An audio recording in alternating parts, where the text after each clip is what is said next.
Chapter 1. The First Snowfall. The first snow of December always carried a certain kind of magic. It arrived in whispers, delicate flurries spiraling through the crisp winter air before settling upon rooftops and bare tree branches. Audrey Lancaster stood by the frost-kissed window of her childhood home, watching as the world outside transformed into a quiet wonderland. The glow of streetlights reflected off the fresh snowfall, casting golden halos onto the empty streets. She took a slow sip of her peppermint tea, warmth spreading through her chest. It had been years since she last spent Christmas here, but everything still felt achingly familiar. The scent of pine lingering from the garland draped along the staircase, the antique clock on the mantel chiming every hour, the soft hum of Christmas classics playing from the radio in the kitchen. Nostalgia curled around her like a woolen blanket, both comforting and bittersweet. Her return to Maple Hollow was supposed to be temporary, a brief escape from the busyness of city life, from the ceaseless hum of deadlines and meetings, from the empty apartment that felt colder than the season itself.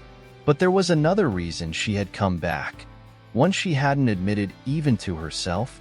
On the wooden dining table behind her, a stack of old Christmas cards lay untouched, their edges slightly curled with time. They had arrived every December, never failing, always addressed in the same elegant handwriting. No return address, no name, only the same closing line at the bottom of each heartfelt message. Yours always. Audrey traced her fingers over the envelope of the latest card, which had arrived just that morning. The paper was smooth beneath her touch, the ink a deep midnight blue. A part of her had stopped questioning the mystery years ago, choosing instead to treasure the letters for what they were, tokens of love from an unknown soul. Yet, this year, something felt different. A sharp knock at the door broke her thoughts. She turned, setting her mug down before making her way across the room. The wooden floor creaked beneath her weight, the sound blending with the faint howling of the wind outside. She hesitated for a moment before unlocking the door. The cold rushed in first, biting at her cheeks. And then she saw him. Theo Carter stood on her doorstep, snowflakes caught in his dark hair, his blue eyes searching hers with something unreadable. The last time she had seen him was nearly a decade ago, their parting words laced with anger and regret. Audrey's breath hitched. "Hey, Udi."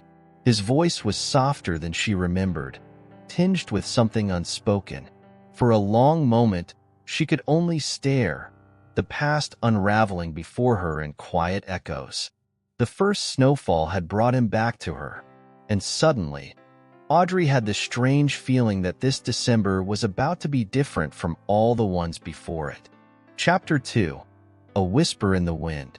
Audrey's fingers gripped the edge of the door, her breath uneven as she stared at Theo. The snow outside continued to fall in hushed whispers, blanketing the town in white, but the air between them crackled with something neither of them could name. It had been 10 years. 10 long years since Theo Carter had been a part of her life, since the boy she once trusted more than anyone had vanished without a goodbye. Now, as he stood before her, framed by the golden glow of the porch light, the past unspooled between them like a half-forgotten dream. Theo was older, his jaw sharper, his eyes darker, lined with shadows that hadn't been there before. But some things hadn't changed. Not the way his lips twitched when he was nervous. Not the way his shoulders tensed as if bracing for impact.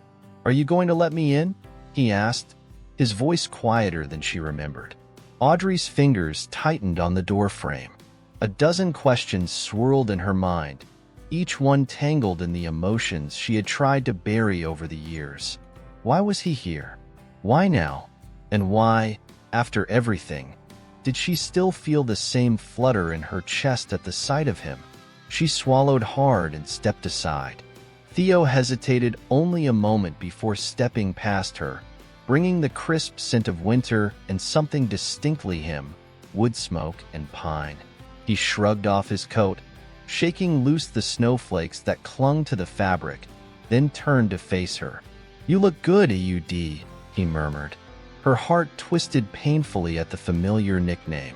She crossed her arms, forcing her voice to stay steady. "You disappeared."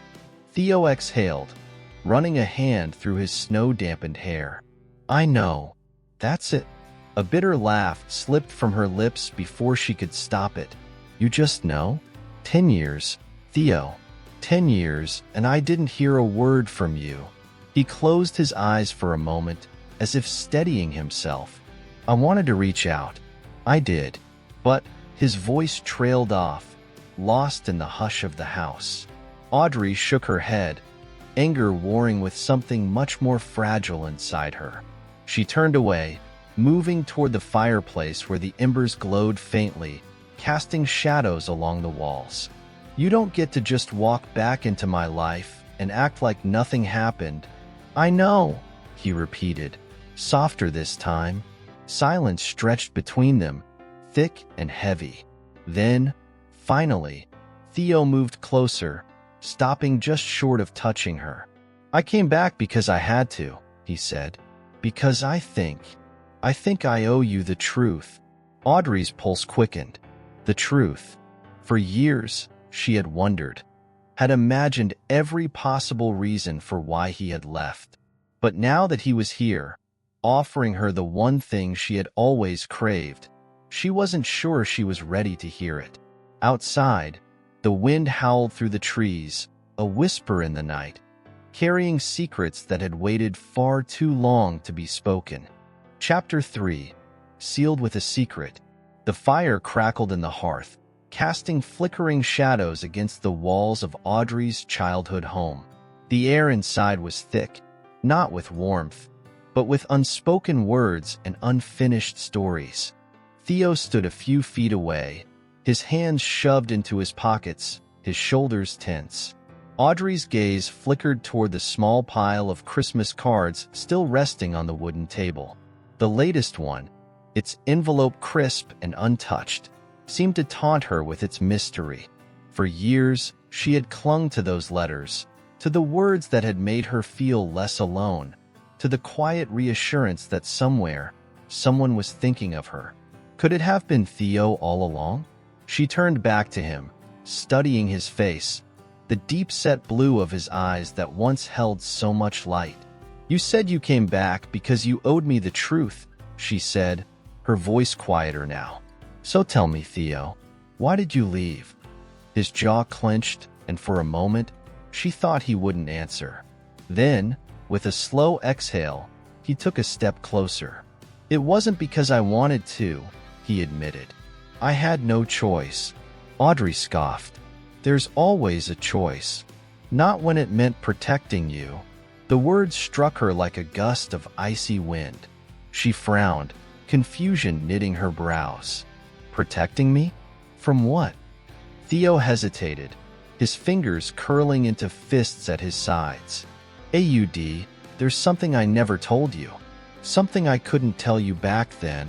He ran a hand through his hair, glancing toward the window as if searching for the right words in the falling snow outside. "I got involved with something dangerous. And if I had stayed, you could have been caught in the middle of it." Her heart pounded. "What kind of danger?" Theo shook his head. "It doesn't matter anymore. It's over. That's why I'm here now." His gaze finally met hers, raw and searching. "I wanted to come back sooner, but I had to make sure it was safe." Audrey's stomach twisted with the weight of his words. The boy she had known, the boy who had once spent his summers racing her down the old dirt road by the lake, had been keeping secrets from her all along. She swallowed hard, wrapping her arms around herself as if to shield against a sudden chill. "And the letters?" she asked, her voice barely above a whisper. "Was it you?" Theo's expression softened. "No," he admitted. "I wish I could say it was, but it wasn't me." Audrey's breath caught. If it hadn't been him, then who? Silence stretched between them, filled only by the distant whistle of the wind outside. Somewhere in the depths of her chest, an old ache stirred, tangled with something new, something uncertain. "Then why come back now?" she murmured. Theo stepped forward, his voice steady but low. "Because whoever has been writing to you, they know things they shouldn't." A shiver ran down her spine. The letters, once a source of comfort, now felt like something else entirely. A warning. Chapter 4. Frost and Forgotten Promises.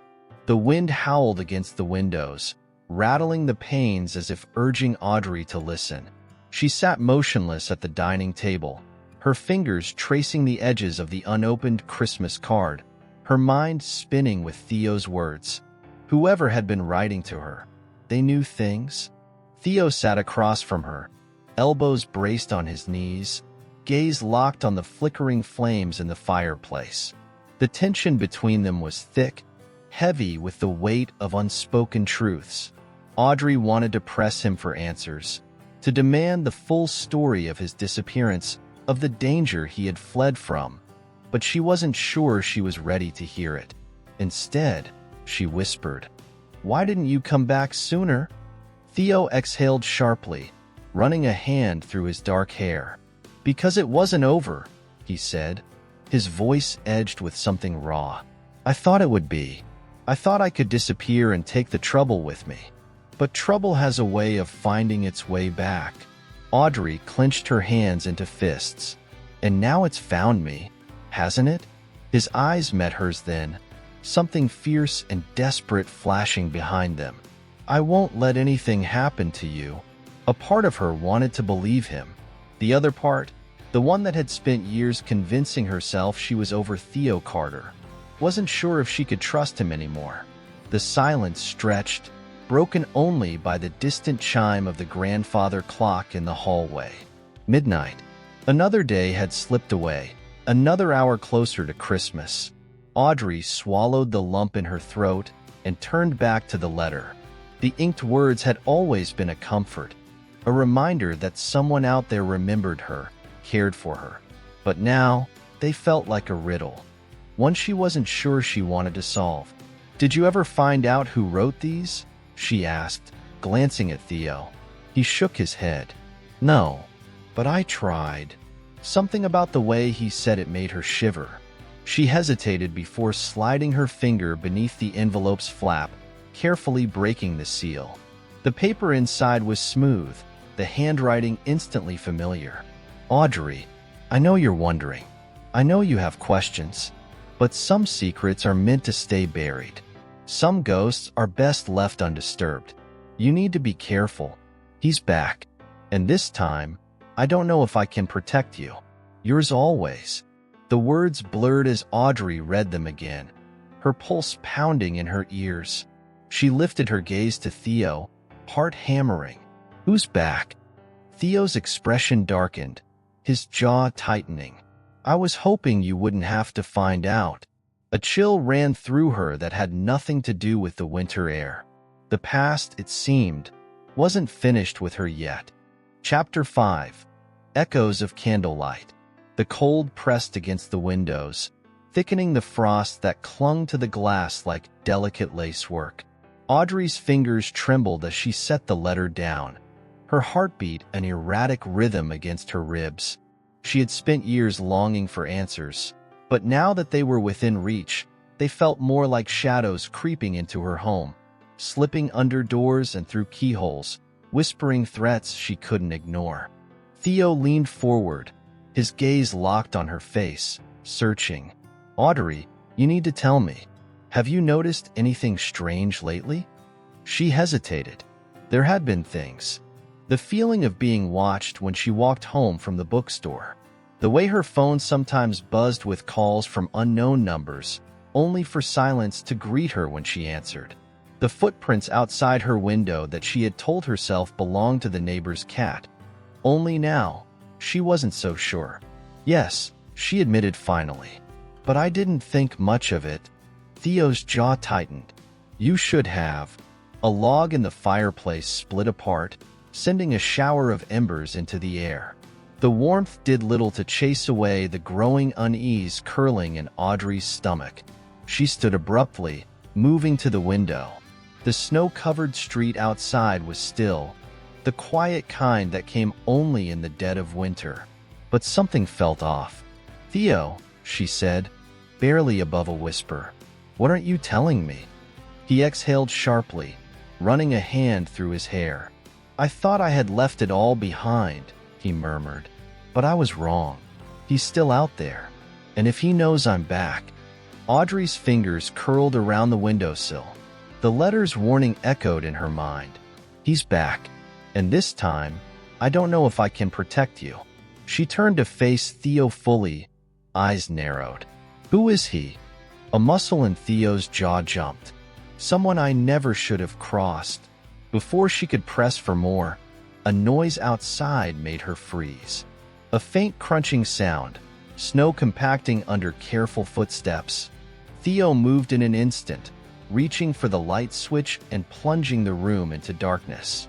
Audrey held her breath, her pulse roaring in her ears as she followed Theo's gaze to the window. A figure stood just beyond the porch, motionless, watching. The night stretched, cold and endless, as the past came knocking at their door. Chapter 6. Footprints in the Snow. The room was cloaked in silence, save for the rhythmic pounding of Audrey's heart. Her breath caught in her throat as she stared through the window at the shadowed figure standing just beyond the porch. The snowfall had softened the world into a quiet lull, but this presence shattered any illusion of peace. Theo moved first, his body tense as he stepped closer to the window. Audrey followed, her fingers gripping the fabric of her sweater as if it could somehow shield her from whatever, or whoever, was outside. Then, just as suddenly as it had appeared, the figure stepped back, retreating into the swirling snowfall. Within seconds, it was gone, leaving behind only a trail of disturbed footprints in the pristine white. Theo cursed under his breath and turned toward Audrey. "Lock the doors." "Now," she blinked, startled by the sharp edge in his voice, but nodded, moving swiftly to secure the front door.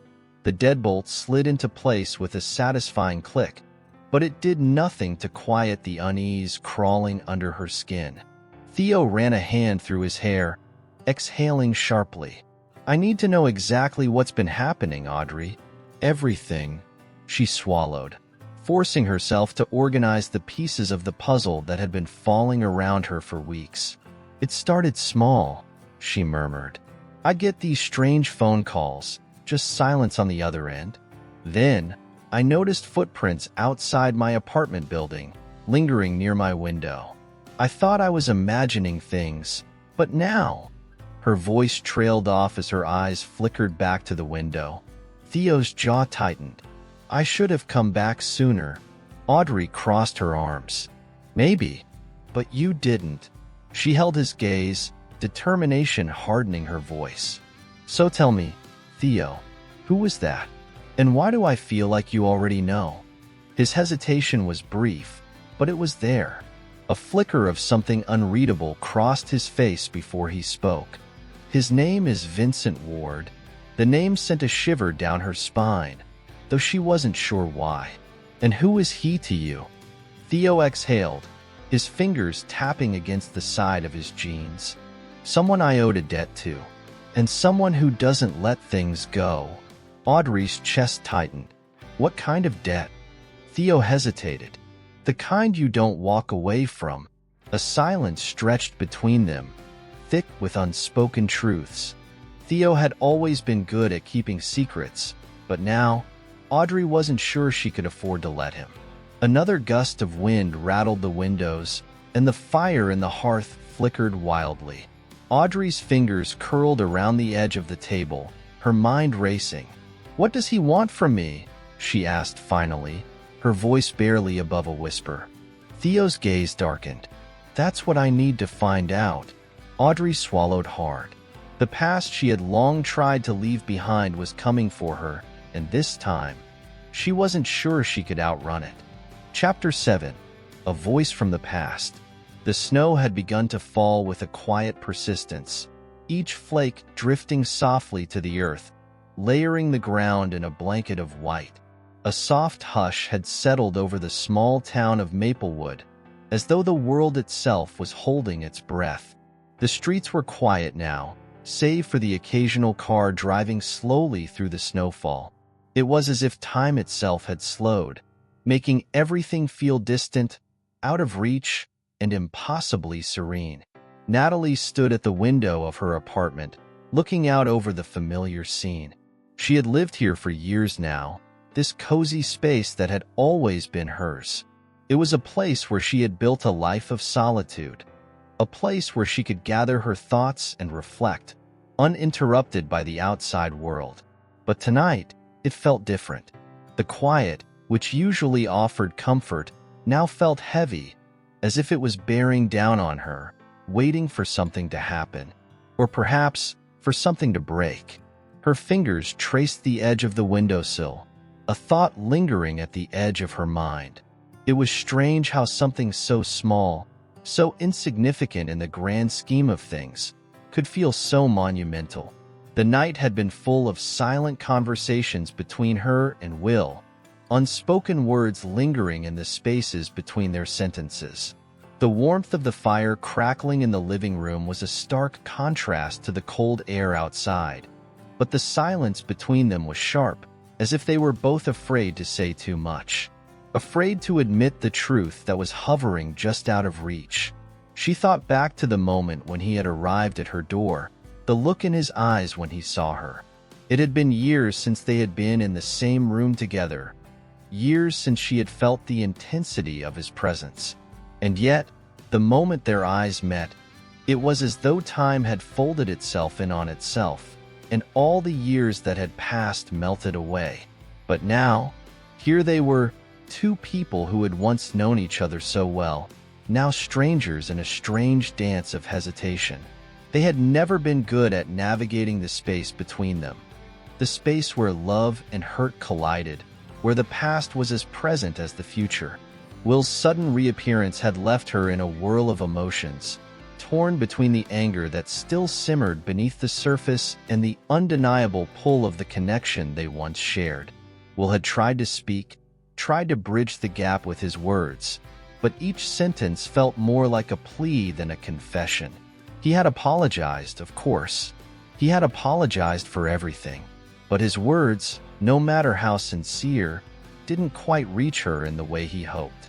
She had listened, but the years of betrayal weighed so heavily on her heart that she couldn't quite forgive him.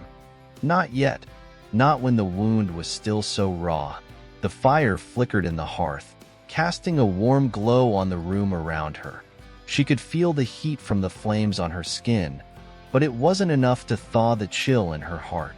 It wasn't enough to erase the memories of the life they had once shared, the life that had shattered into a million pieces when he had walked away.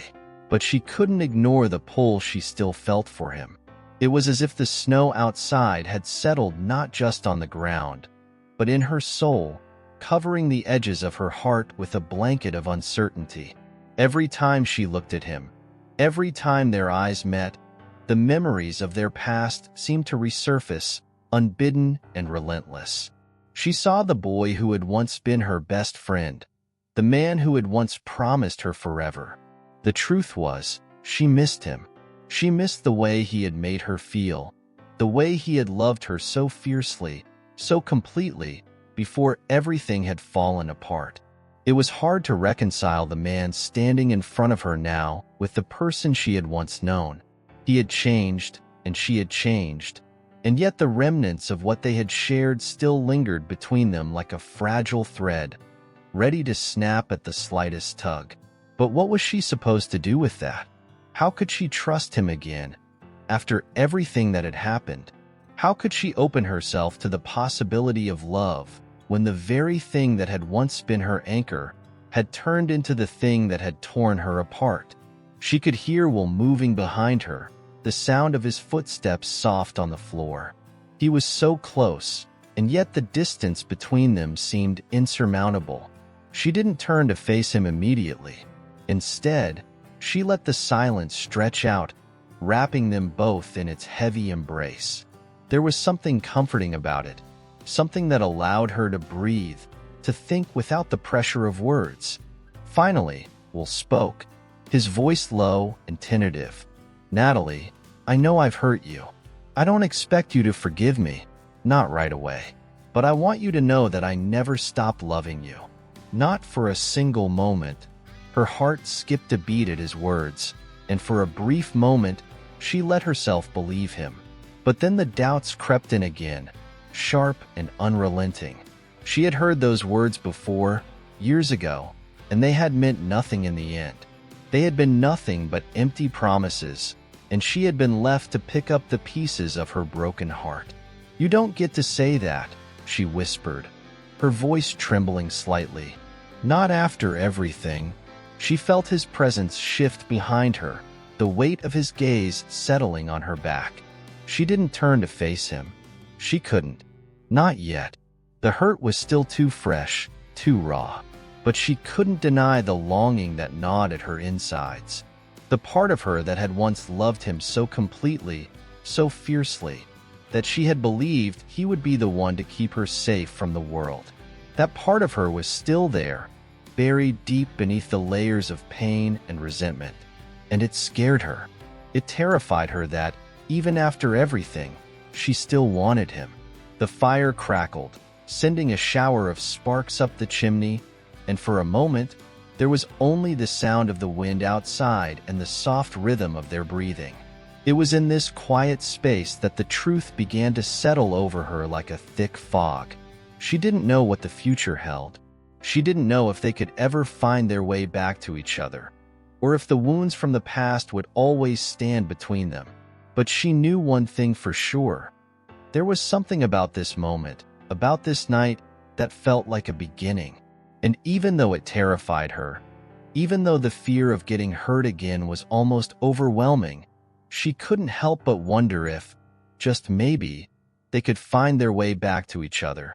But for now, all she could do was stand there, staring out at the snow falling softly outside, and wait for the quiet to speak its truth. Chapter 8. The Unfinished Letter.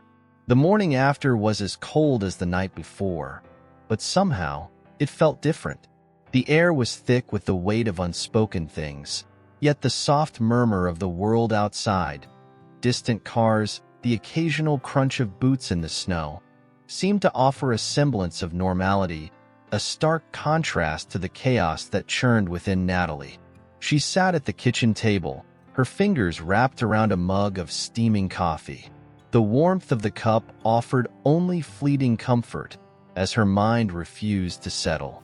Her apartment, usually a sanctuary of calm, now felt like a cage, the walls pressing in on her with every passing minute.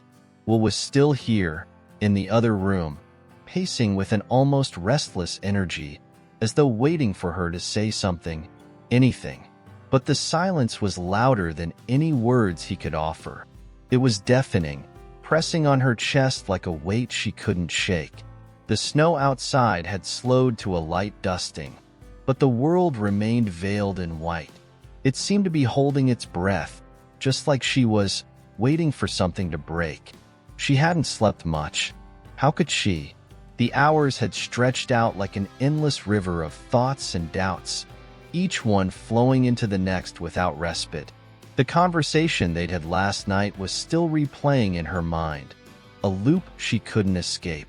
Will had confessed, again, that he loved her. But his words, though sincere, still felt like a plea, a desperate attempt to erase the past with nothing more than a handful of promises. She knew that he regretted what he had done. She knew that he had changed. But the question that lingered in her mind like an itch she couldn't scratch was, could she forgive him? Could she trust him again after everything? The door to the living room creaked, and Will stepped into the kitchen, his eyes meeting hers with an intensity that made her heart skip a beat. For a moment, neither of them said anything. The air was thick with tension, each of them caught in the quiet storm of their own thoughts. Will's eyes softened as he studied her, and for a brief second, Natalie allowed herself to look at him. Not the man who had betrayed her, but the man who had once been her world. "I know you're thinking," he said softly, his voice barely above a whisper. "I know it's hard to just move on from everything, but I need you to know that I'm not the same person I was. I won't make the same mistakes again." The sincerity in his voice tugged at something deep inside her, something she had kept buried for so long. But the flood of emotions that followed only made the ache in her chest grow stronger. She had spent years building walls, layer by layer, and every time she thought she might start to take one down, he came back and reminded her of the one thing she had tried so hard to forget. "I don't know if I can believe that," Natalie murmured, her eyes flickering to the window as though the snowfall could somehow offer her the answers she was looking for. "How do I know that this isn't just a repeat of the past?" Will stood still for a moment, as though the question had struck him harder than he expected. He walked slowly toward the table, his steps deliberate, and sat down across from her. He didn't speak right away. Instead, he ran a hand through his hair, an old habit that reminded her of the way he used to pace when he was deep in thought. "I don't know how to convince you," he said, his voice quieter now, as though he was unsure whether his words were even enough anymore. "But I can't change what happened. All I can do is show you that I'm not that person anymore. And I'm willing to do whatever it takes to make it right." His gaze never left hers, a silent plea hanging in the air between them.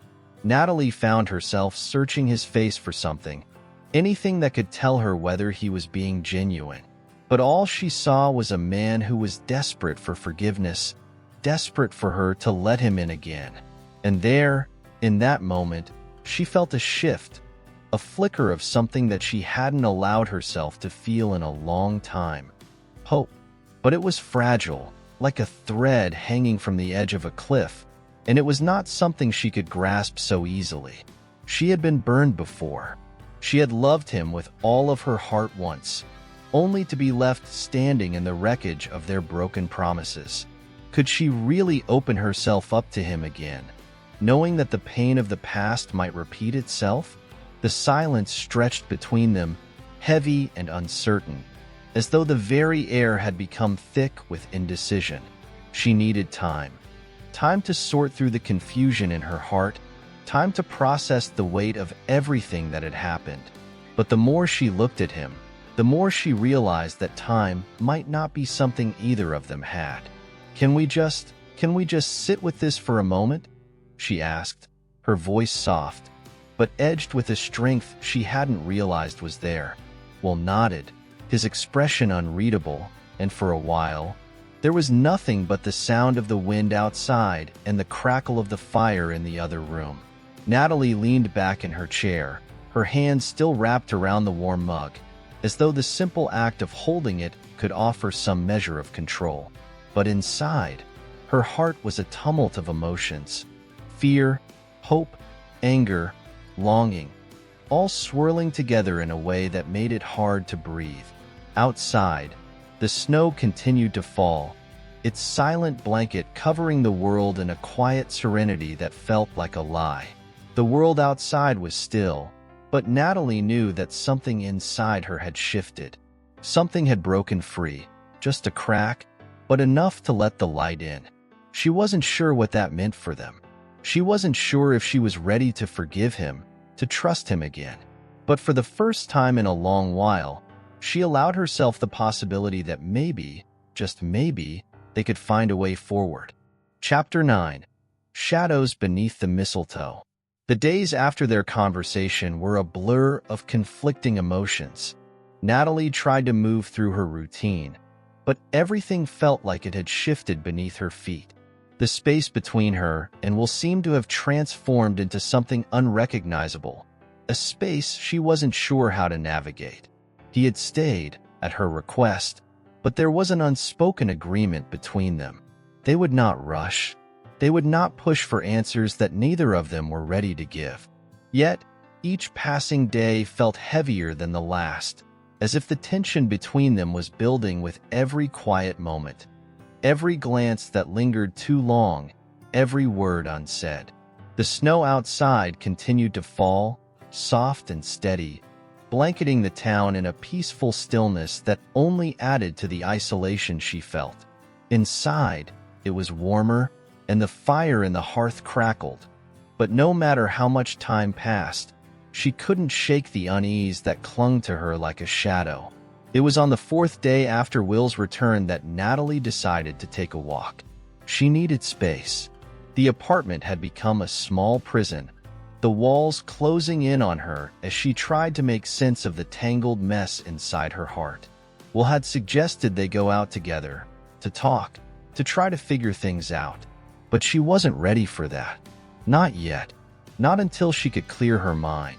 The chill of the winter air greeted her as she stepped outside, a crisp reminder that the world hadn't stopped for her. The snow crunched beneath her boots as she made her way down the familiar path that led toward the park. The trees, bare of leaves, stood as silent sentinels along the path, their branches heavy with the weight of the snow. Everything was covered in a layer of white, as though nature itself had wrapped the world in a blanket of quiet. Her thoughts drifted to the past, to the years she had spent with Will before everything had unraveled. It was easy to forget the hurt when she allowed herself to remember the moments when they had been happy, the laughter, the shared dreams, the way they had fit together so perfectly, like two pieces of a puzzle. Those memories were sharp, vivid, and yet they felt distant now, like something she had read in a book rather than lived. She paused by a bench, the wood covered in a thin layer of snow. Sitting down, she pulled her coat tighter around her, trying to ward off the cold that seemed to seep into her bones. Her breath came out in clouds, and she watched them dissipate into the air, vanishing as quickly as they appeared. It felt like a metaphor for everything she had been struggling with. Her feelings for Will, the doubts, the hopes, all of it swirling and dissipating in the blink of an eye, never fully solid, never fully real. The sound of footsteps on the path interrupted her thoughts, and she turned to find Will walking toward her, his hands stuffed in his pockets, his face drawn with the same mixture of uncertainty and longing that had become so familiar in the last few days. He stopped a few feet away, and for a long moment, neither of them spoke. He looked at her as though waiting for permission, waiting for her to decide what came next. "What are you doing out here?" Will finally asked, his voice carrying a hint of concern. "It's freezing. I needed to think," she replied, her eyes still fixed on the expanse of snow before her. "I needed some space." He nodded, as though he understood. There was no judgment in his expression, no impatience, just quiet acceptance. He remained standing, shifting from foot to foot, as if unsure whether to sit beside her or respect the distance she had created between them. Finally, after a few moments of hesitation, he lowered himself onto the bench beside her. The space between them felt charged, like two magnets struggling to come together but unable to bridge the gap. "I don't want to push you, Nat," he said quietly, his voice softer than it had been in days. "I know you need time. I want you to know that I'm here, no matter what." Her heart ached at the sincerity in his voice, but the knot in her chest tightened in response. She had heard those words before, but they had come with different intentions, different promises. The hurt she had carried for so long was still fresh, still sharp, and she wasn't sure how to let go of it, how to forgive him, how to open herself up to him again. "I don't know how to let go of the past," she said, her voice barely above a whisper. The words had been stuck in her throat for days, but now they slipped out, carrying the weight of everything she had been holding back. "I don't know how to trust you again." He didn't respond immediately, and for a moment, there was only the soft sound of the wind rustling through the trees. He seemed to be considering her words, weighing them carefully, before he finally spoke. "I don't expect you to forgive me right away," he said, his voice thick with emotion. "I know that what I did, it broke something between us. and I hate myself for it. But I'm not going anywhere. I'm here, Nat, and I'll stay here for as long as you need me to." There was a quiet sincerity in his words, an honesty that she hadn't expected. It was raw, vulnerable, and it made her heart ache all the more. She didn't want to feel this way. She didn't want to be torn between the past and the present, between the love she once felt and the hurt that still lingered. But the truth was, she wasn't ready to give up on him. Not yet. Not when there was a small, fragile part of her that still believed in the possibility of healing, of rebuilding what had been broken. The silence stretched out between them again. But this time, it wasn't uncomfortable. It wasn't filled with the weight of uncertainty. It was just two people, sitting together in the stillness of the world, sharing a moment that felt like a quiet beginning. After a while, Natalie turned to look at Will, her gaze meeting his. There was a vulnerability in his eyes that mirrored her own, and for the first time in a long time, she felt a flicker of hope. Maybe it wasn't all lost. Maybe they could find their way back to each other. Maybe, just maybe, this was a step towards something new. "I don't know what will happen, Will," she said, her voice steady now, more sure of herself. "But I'm willing to try. I'm willing to take one step forward." Will's expression softened, and for the briefest moment, it was as though the weight of the years between them had lifted, if only for a second. The snow continued to fall around them, each flake delicate and perfect in its own way. And as they sat there, in the quiet of the park, it felt like they were beginning to understand something essential. Sometimes, the hardest steps to take are the ones that lead you toward tomorrow. Chapter 10. The Night of Falling Stars. The days that followed felt like a delicate dance between uncertainty and hope. Natalie's steps were tentative, as though every moment she spent with Will was a test of her own heart. They didn't talk much about what had happened between them, about the betrayal that had once broken them apart. Instead, they moved through the days with a quiet understanding, both aware of the unspoken tension that still hung between them. The snow continued to fall, soft and constant, blanketing everything in a serene, untouched layer of white. It was as though the world was holding its breath, waiting for something to change. But for Natalie, the change was slow, like the thawing of ice, imperceptible at first but undeniable once it began. Will had settled into the apartment, though he still slept on the couch, respecting the boundaries she had set.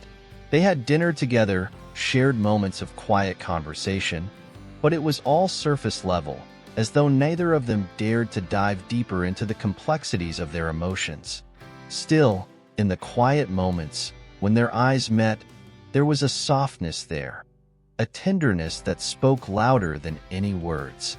It was on the 7th day after their walk in the park that things began to shift, though neither of them knew it at the time. Natalie had spent the morning baking, a rare indulgence, and the warm scent of cinnamon and nutmeg filled the apartment.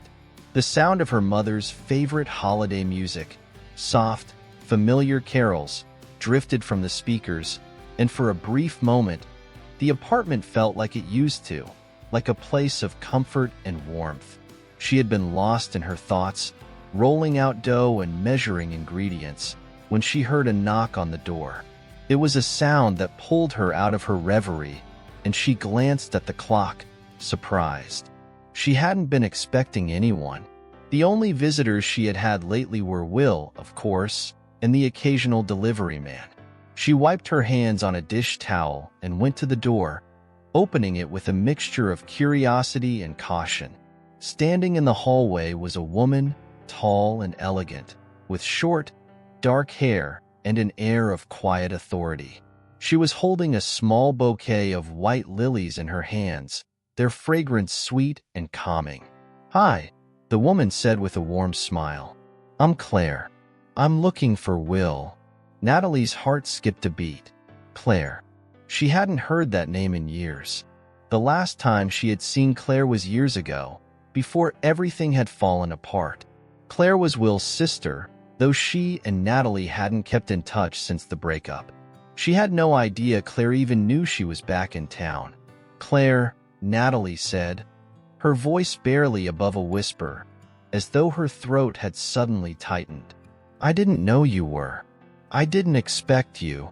Claire's smile faltered slightly, as if sensing the tension in the air, but she quickly recovered.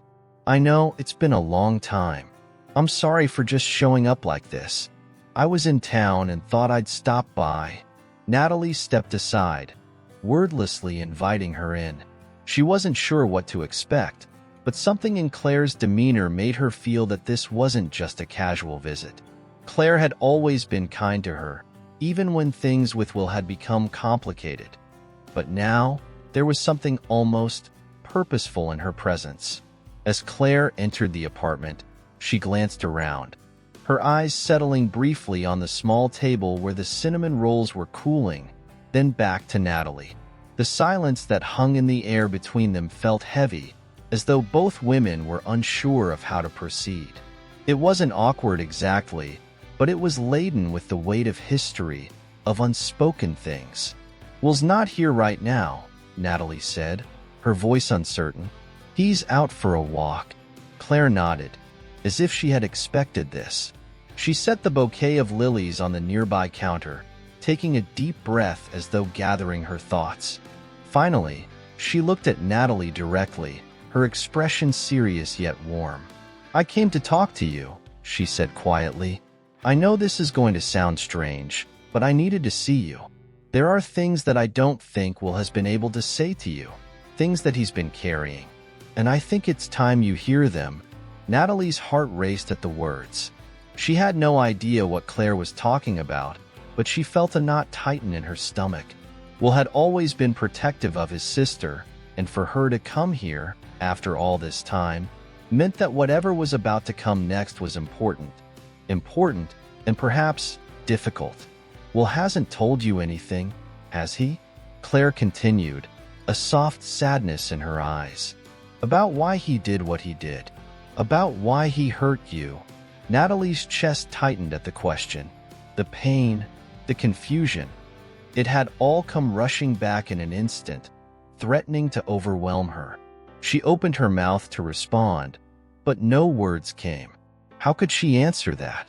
How could she explain the weight of everything, when it still felt like too much to bear? Claire sighed softly, her gaze never leaving Natalie's. "I know you've been trying to figure it out on your own, trying to make sense of it. But Will? He's been punishing himself for a long time. He's been trying to carry the weight of what he did, and it's been eating him up inside. He's not perfect. He's made mistakes. But he's not the man he was, Nat. He's not the person who hurt you anymore." Tears welled up in Natalie's eyes at the words, and she quickly blinked them away. She hadn't expected this raw honesty from Claire. She hadn't expected to hear the truth of Will's pain, of how he had carried the burden of his actions all this time. It was almost too much to process, too much to absorb in the space of a few minutes. "I don't know if I can forgive him," Natalie whispered, her voice trembling. "I don't know if I can ever forget what he did." Claire took a step forward, her eyes softening with empathy. "I'm not asking you to forget, Nat. I'm asking you to consider the possibility that he's changed, that what he did doesn't define who he is now. What you do with that is up to you. But I wanted you to hear it from someone who knows him better than anyone else." The weight of Claire's words hung in the air like a heavy cloud, and for a moment, Natalie could only nod, the silence between them thick with emotion. Claire's visit had brought no easy answers, but it had given her something more valuable: clarity. For the first time, she felt as though she might be able to look at Will without the overwhelming weight of the past clouding her vision. Outside, the snow continued to fall, and Natalie felt as though she was standing at the edge of something. The ground beneath her was fragile, but for the first time, she wondered if she could trust herself to take a step forward. Chapter 11. A Key Without a Lock. The air in the apartment felt different after Claire's visit. It was as though the very walls were holding their breath, the stillness echoing with the weight of everything left unsaid. Natalie had spent the rest of the afternoon in a daze, unable to fully process the conversation that had taken place between her and Will's sister. It had opened doors she hadn't been ready to walk through. Claire's words lingered in her mind, echoing with a quiet urgency. Will had changed.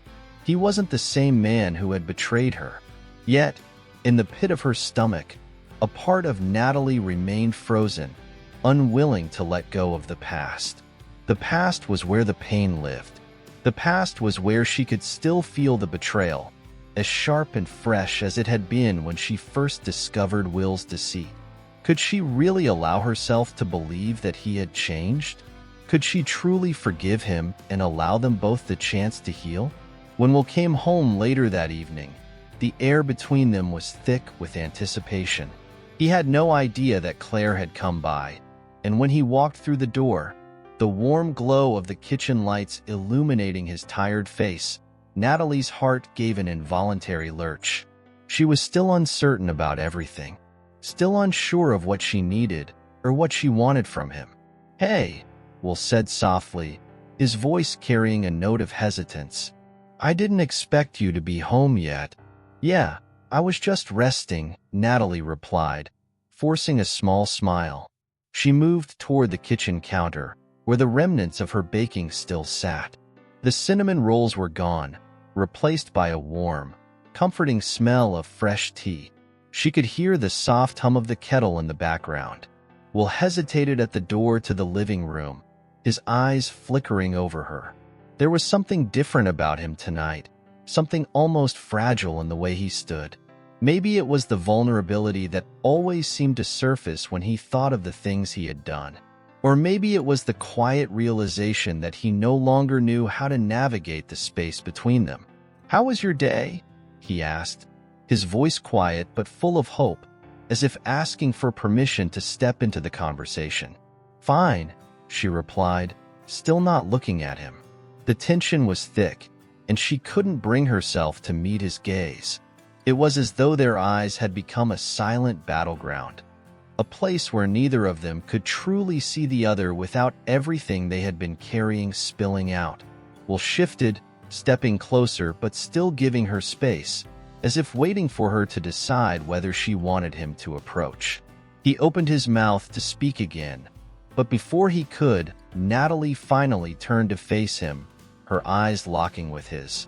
"I spoke to Claire today," she said, her voice steady, though it trembled slightly with the weight of what she was about to say. Will's expression shifted instantly, the shock in his eyes so clear that it almost made her pause. "You spoke to Claire?" he repeated, his voice low. "When? What did she say?" Natalie swallowed, her heart beating faster now. This was the moment. This was the moment when the past would finally collide with the present. She had no idea how to start or what to say, but the words were already spilling out of her mouth, as though they had been waiting to be released. She said, "You've been carrying the weight of what happened between us," she began, her voice trembling just a bit. "That you've changed, that you've been punishing yourself. She said you're not the same person who hurt me." The silence that followed was so deep, so all-encompassing, that Natalie thought she might drown in it. Will's face was unreadable, his lips pressed together in a thin line, as though he were processing everything she had just said. His eyes were dark, intense, but filled with something she couldn't quite name. "I don't know what to say," he finally whispered, his voice barely audible. He ran a hand through his hair, his gaze dropping to the floor as though it were easier to stare at the ground than to look her in the eye. "I never wanted to hurt you, Nat. I never wanted to be that person. And I know that I can't take back what I did. I can't undo the damage I caused. But I am not that man anymore. I swear to you." Natalie closed her eyes for a moment, her breath catching in her throat. His words, his sincerity, they felt real, they felt true. But was it enough? Could she really believe that someone who had hurt her so deeply could change? She had spent so much time hating the version of Will that had betrayed her, But now, standing here in front of him, she realized she didn't know who he was anymore. "I don't know if I can believe that," she whispered, almost to herself. "I don't know if I can believe that the man I loved, really loved, still exists. I don't know if I can forgive you for what you did." Her voice broke on the last word, and she felt a wave of emotion wash over her, her heart aching as though it were being pulled in two different directions. She wanted to believe him. She wanted to believe in them, in the love they had shared, in the possibility of healing. But the scars were still there, and they felt too fresh to ignore. Will took a step closer, his voice filled with quiet desperation. "I understand if you can't forgive me. I do. I can't undo what I've done, but I want to be better. I want to show you that I'm not the man who hurt you. I can't change the past, but I can try to prove to you that I'm not that person anymore. If you'll let me." The silence between them grew, not uncomfortable, but heavy. Natalie could feel the weight of his words pressing down on her chest. The world outside was still. The only sound in the apartment, the soft hum of the kettle and the distant whispers of the falling snow. Everything felt suspended in time, as though they were both waiting for something to happen, waiting for a shift. "I need time," she said finally, her voice firm but gentle. She met his gaze then, her eyes soft but resolute. "I need time to figure out if I can trust you again, if I can believe in us again. I'm not asking for you to wait for me, but I need this space, Will. I need to make sure that I'm not holding on to the past out of fear. And I need to be sure that you're not asking me to forgive you just because it's easier for you." Will's face softened at her words, the tension in his shoulders easing just slightly. He nodded, his eyes filled with understanding, though there was a lingering sadness there too.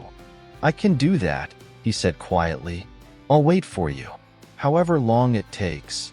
And in that moment, amidst the fragile quiet of the apartment, Natalie felt the smallest flicker of hope. Not a promise of an easy future, not a guarantee that everything would fall back into place, but the possibility of something new, something that could begin with a single, quiet step forward. As they stood there, neither of them spoke again, but the silence between them was no longer filled with uncertainty. It was filled with a silent understanding, a recognition that, for better or worse, they were still connected, and that was enough for now. Chapter 12. The Christmas That Never Was. The days passed slowly, each one seemingly longer than the last as Natalie continued to wrestle with her thoughts.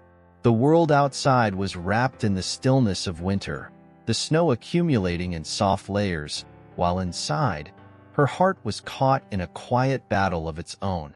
She had told Will she needed time, and he had respected that, retreating into his own space while giving her the room she so desperately needed. The apartment felt emptier than before.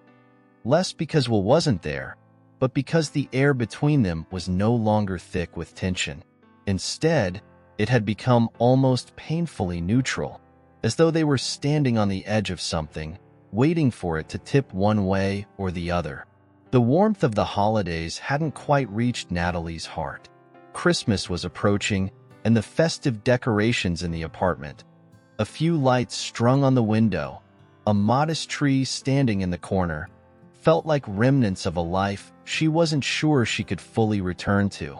But as she walked around her small space, doing little tasks here and there to fill the time, a strange quiet began to settle inside of her. It was different than the kind of emptiness she had felt in the aftermath of Will's betrayal. It wasn't the hollowness of hurt. It was the stillness of a heart beginning to heal, uncertain but not entirely unwilling. On a Thursday morning, 2 weeks after Claire's visit, Natalie found herself walking through the streets of the city, the icy air biting at her cheeks. The sun was barely visible, hidden behind a thick blanket of clouds, and the world seemed muted, like a painting in grays and whites. She was on her way to the bakery that had become a small ritual of hers in the past few days. The quiet space, with its warm, earthy scents, and the hum of soft music had become a refuge. It was the one place she could go without feeling like everything was slipping through her fingers. The bell above the door chimed softly as she entered, and the familiar sight of the cozy, inviting space wrapped around her like a comforting hug. The bakery was quiet this early in the morning, only a few other customers inside, and Natalie couldn't help but smile at the friendly greeting from the barista behind the counter. "Good morning, Natalie." "The usual?" the young woman asked, already reaching for the coffee cup. "Yeah, please," Natalie replied, grateful for the simple routine of it all. As she waited for her coffee, her eyes wandered to the window, where she saw a couple walking down the street hand in hand. The sight made her heart flutter, a strange mix of longing and sadness. She had once been part of a couple like that, once walked these streets with Will by her side, laughing and sharing moments of simple joy. Her thoughts were interrupted when the barista placed her coffee on the counter. "Here you go. Enjoy." "Thanks," Natalie said, offering a small, appreciative smile. She turned to leave, but before she could step out the door, she heard a voice. "Natalie?" Her breath caught in her throat. She recognized that voice. It was familiar in the way it both comforted and unsettled her. She turned to find Will standing a few feet behind her, looking just as uncertain as she felt. He was wearing a thick winter coat, his hands shoved deep in the pockets, but his eyes were locked on her with an intensity that made her heart race. "I didn't expect to see you here," he said, his voice quiet but warm. There was something different in his tone, something that felt lighter. Natalie swallowed, her pulse quickening as she looked at him. I didn't know you came here," she said, her words stumbling slightly. Will offered a small, tentative smile. "I didn't either, but I've been trying to find new places that remind me of simpler times." The words hung between them, and for a moment, neither of them spoke. The silence was comfortable but laden with meaning. Will had changed, she realized. He wasn't just trying to make amends. He was trying to rediscover who he was, and in doing so, he was uncovering parts of himself that Natalie had forgotten. "Do you mind if I join you?" he asked after a beat, his eyes searching hers. There was no pressure in his voice, only a quiet hope, a desire for connection that mirrored her own. Natalie hesitated. She wasn't sure if she was ready for this, ready to sit down with him, face to face, with no distractions, no buffer between them. But something inside her stirred. It wasn't the reckless desire for closure or the frantic need for answers. It was the calm, steady pull of curiosity, a quiet yearning to understand, to see who Will had become since their separation. "Okay," she said, her voice almost a whisper. She turned toward one of the small tables by the window, and Will followed her without a word. As they sat down, the space between them was charged, though neither of them moved to close the distance. They both sipped their coffee in silence, the warmth of the drinks a contrast to the coolness outside. The soft hum of conversation from the other patrons and the distant clink of cups seemed to fade into the background, leaving only the two of them in this quiet corner of the world. "I've been thinking about everything," Will began after a long pause, his voice low. "About the past, about what happened between us. And I think I've been too focused on the guilt, on what I lost. But I didn't stop to consider what you needed, what you might have been feeling. I didn't listen, Nat. And that's something I'll regret for the rest of my life." His words hit her like a wave, washing over her with a raw honesty that left her momentarily speechless.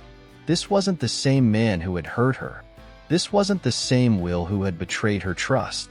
This was a man who was finally looking beyond his own pain and seeing her, seeing the person she had become in the wake of everything. "Will," she began, her voice soft but steady, "I've spent so much time wondering if I could ever forgive you, if I could ever forget what happened. But the truth is, I don't know if I ever will. The pain, it's still there, even if it's not as sharp. But, she paused, her heart racing. She wasn't sure where her words were going, but she knew they were real. But I'm learning to understand. I'm learning to see you as someone who has changed, someone who has grown. And maybe there's a chance for us to move forward. Will's eyes softened, and a breath seemed to leave his chest, one that he had been holding for far too long. I don't expect you to forgive me, Nat. Not right away. Not ever, if that's not what you want. But I want to be part of your life again, if you'll let me. Slowly, when you're ready. Natalie met his gaze, and for the first time in what felt like an eternity, she didn't feel the weight of the past pressing down on her. She felt something lighter, something fragile and tentative, but something nonetheless. A quiet understanding, a small but significant step forward. I don't know what the future holds, she said, her voice steady now, but I'm willing to see where it goes. One step at a time. They sat there, in that small bakery by the window, as the world outside continued to fall under the quiet spell of the snow. It was a simple moment, but in its simplicity, Natalie felt the faint stirrings of something new. A quiet revolution within her heart, one that was just beginning to bloom. And for the first time in a long time, she allowed herself to believe that the future, however uncertain, could still hold the possibility of something beautiful. Chapter 13:12 Bells at Midnight. The days leading up to Christmas felt like a slow dance between the past and the present. Every step forward was laced with the shadows of what had been, and yet, with every turn, there was a small flicker of something new.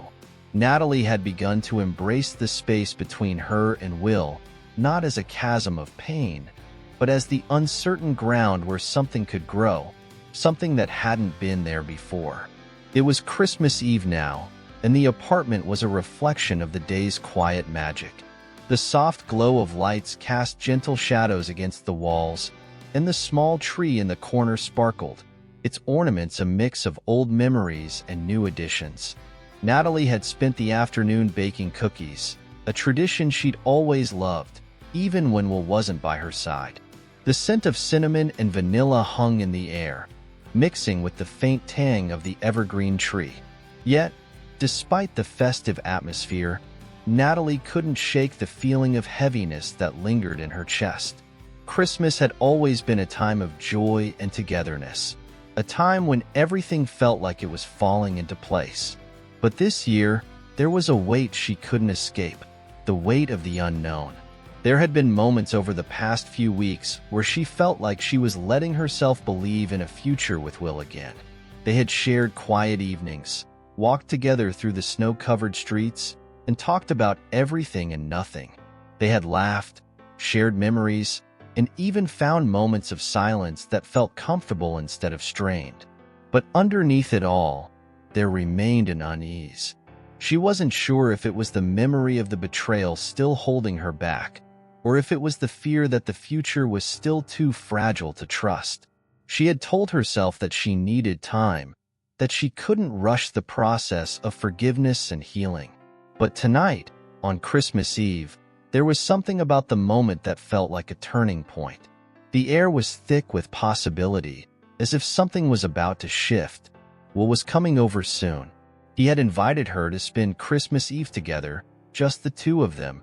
But Natalie wasn't sure what she expected from the evening. A part of her wanted to believe that they could pick up where they had left off, that they could find their way back to the kind of love they had once shared. But another part of her feared that the damage done could never be undone. As the minutes ticked by, she found herself pacing around the apartment, moving from one task to another without really focusing on anything. She absent-mindedly straightened the ornaments on the tree, adjusted the pillows on the couch, then moved to the window to glance outside at the snow falling in soft, steady flakes. The world seemed suspended in time, the quiet of the night enveloping everything. Her thoughts were interrupted by a soft knock at the door. Her heart skipped in her chest, the familiar sound filling her with a mix of excitement and uncertainty. She took a steadying breath before walking to the door and opening it. Will stood there, wearing a dark coat, his breath visible in the cold air. His eyes met hers, and there was a quiet warmth in his gaze, a tenderness that made her heart ache with something she couldn't quite name. "Merry Christmas Eve," he said softly, a faint smile tugging at the corners of his lips.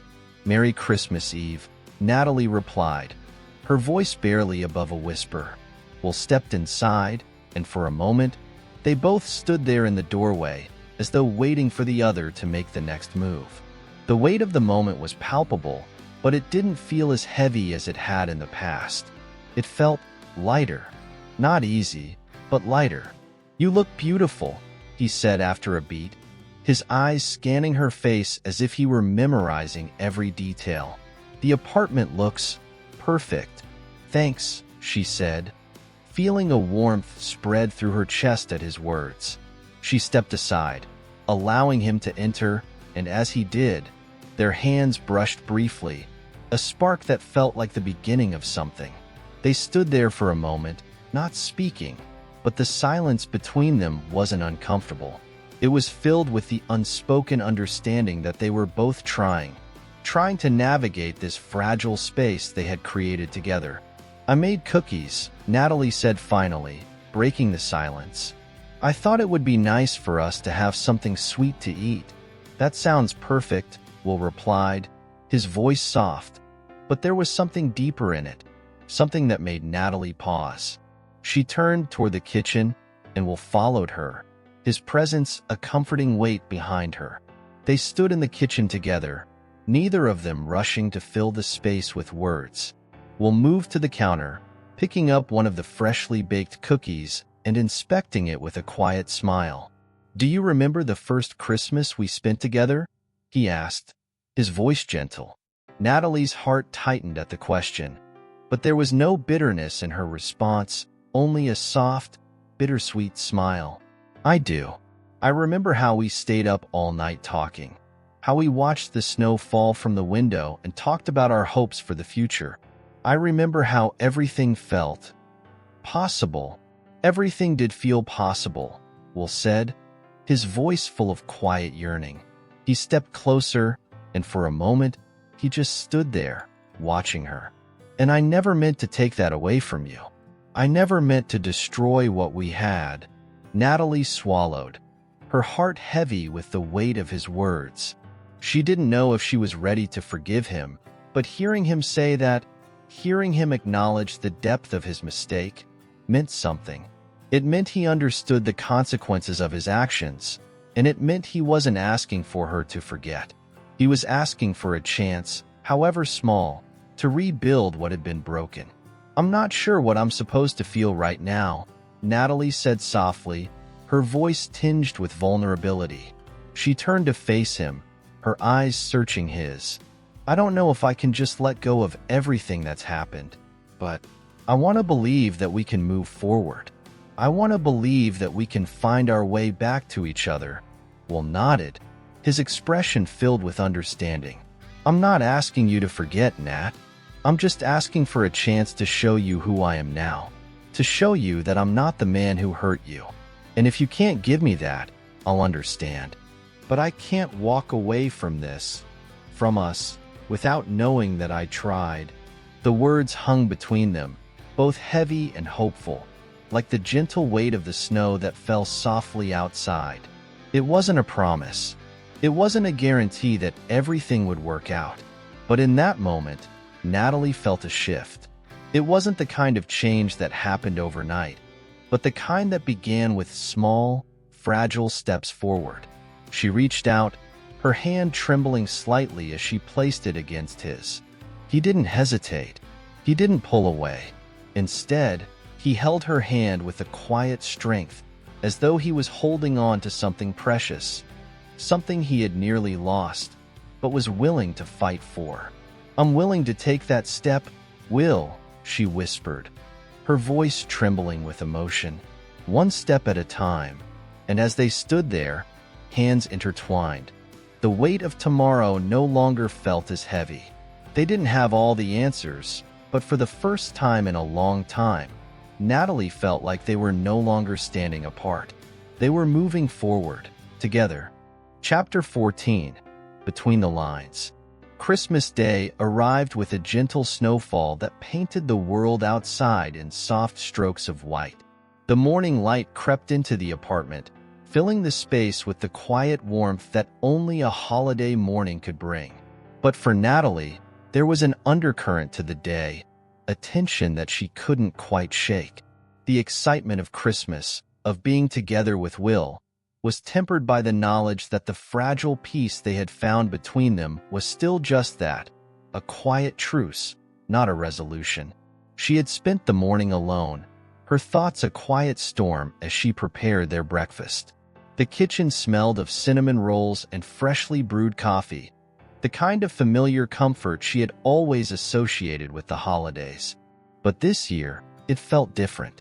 There was a hesitation in every movement, a questioning that lingered in the back of her mind. Was she ready for this? Ready to give Will another chance? As the clock ticked closer to noon, the doorbell rang, breaking her reverie. She set the bowl down with a soft clink, wiping her hands on the dish towel before heading to the door. Will stood on the other side, holding a small bundle of wrapped gifts. His eyes were bright, but there was a carefulness in the way he held himself, a quiet waiting for her response. "Merry Christmas," he said, his voice warm and sincere. "Merry Christmas," Natalie replied, her voice just above a whisper. She took a moment, studying his face. He looked so different from the man she had once known, yet somehow still so familiar. It was as though he had been remade in the image of someone who had learned, slowly, painfully, how to be better. He wasn't perfect, and neither was she.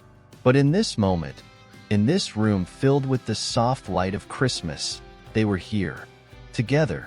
"You're here early," she said, stepping aside to let him in. "I wanted to spend Christmas with you," Will said, his eyes meeting hers with a quiet intensity. No distractions, just the two of us. Her heart fluttered. She had always loved the idea of being alone with someone on Christmas, of sharing that stillness together. But now, with Will standing before her, the weight of their past was almost too much to bear. He moved further into the apartment, placing the gifts down on the small coffee table. "I got you something," he said, a playful glint in his eyes. It was the first time he had truly seemed at ease in a while, as though the day had unburdened some of the weight he had been carrying. Natalie raised an eyebrow, glancing at the small, neatly wrapped box. "You didn't have to do that," she said, though a small smile tugged at the corners of her lips. "I know, but I wanted to," Will replied, his voice gentle.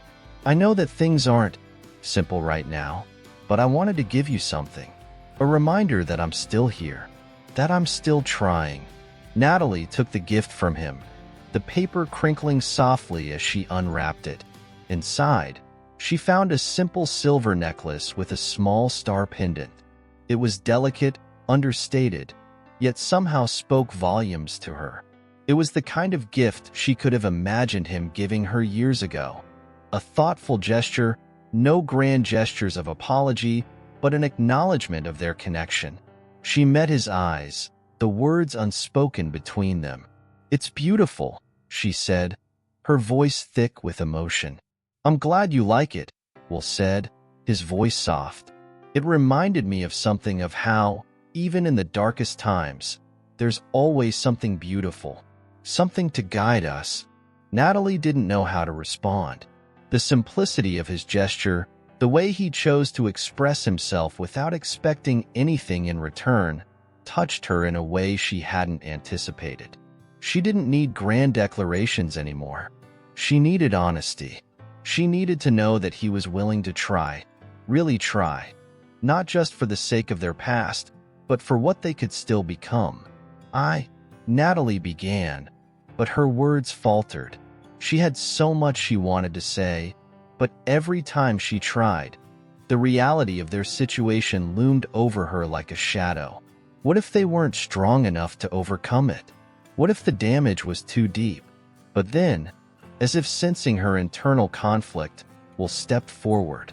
His eyes were steady, and the tenderness in his gaze was enough to silence her racing thoughts. "You don't have to say anything," he said softly, reaching out and gently cupping her face. "I know this isn't easy, but I just want you to know that I'm here. I'm not going anywhere, Nat. I want to be the person you need me to be. If you'll let me." His words, quiet and sincere, seemed to settle something deep within her. For the first time in weeks, the storm inside her heart calmed, even if just for a moment. She realized then that it wasn't about fixing everything at once. It wasn't about finding a perfect resolution. It was about taking that first step together. A small step, yes, but one that felt more significant than anything else. "I want that too," she whispered, her voice thick with emotion. "I want to see where we can go from here." There was a moment of stillness between them, and then, slowly, Will closed the distance.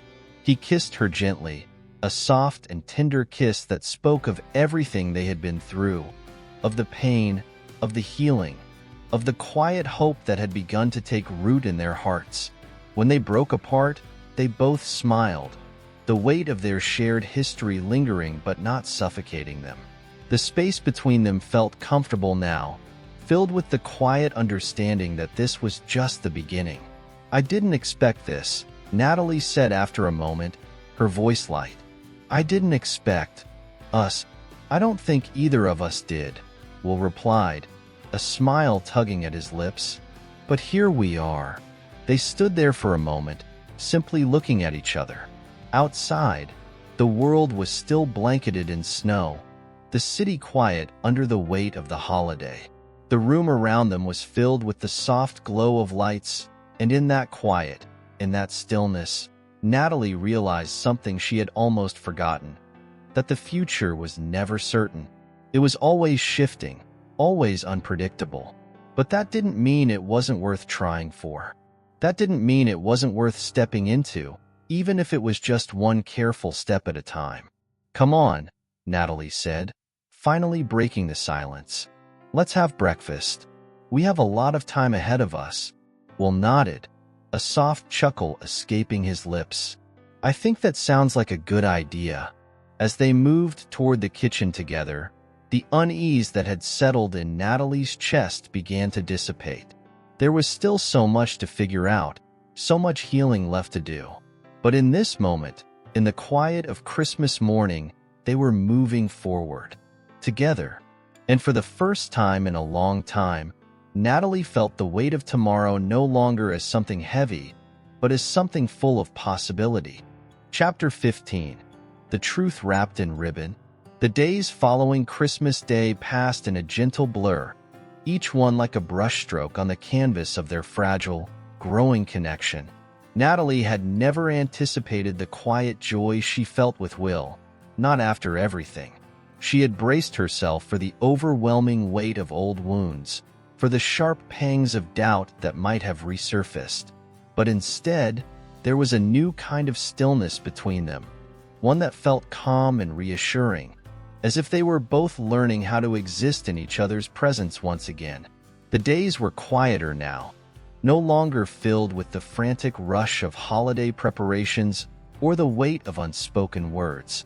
The world outside seemed to slow, the snow falling steadily in soft, lazy flakes, covering the ground like a delicate quilt. The silence was peaceful, and for the first time in a long time, Natalie found herself leaning into it, savoring the simplicity of just being. Will was staying with her for the next few days, a gesture that was both comforting and a little unnerving. It wasn't that she was unwilling to have him there. Quite the opposite, in fact. There was something about waking up to his presence, about sharing the quiet moments of the day, that made her feel more grounded, more connected. But at the same time, there was a delicate balance she was trying to navigate, one that required patience. Patience with him, yes, but more importantly, patience with herself. Each morning, they had breakfast together. They sat at the small table by the window, watching the world outside, and talked about everything and nothing.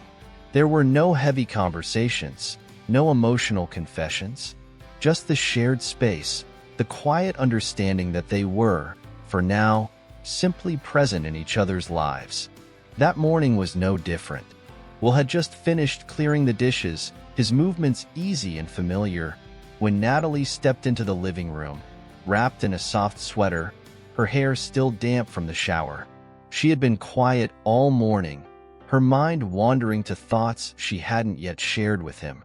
"Is something on your mind?" Will asked, his voice gentle, like he sensed the shift in her mood. Natalie hesitated, unsure of how to phrase the questions that had been circling her mind. She walked over to the window, looking out at the snowy street below. "I've been thinking about the future," she said softly, her voice almost lost beneath the quiet hum of the morning. "About us. I mean, where we go from here." Will paused for a moment, his gaze shifting from the dishes to her. She could feel his eyes on her back, patient and unwavering. "I've been thinking about that too," he said quietly. "I'm not in any rush, Nat.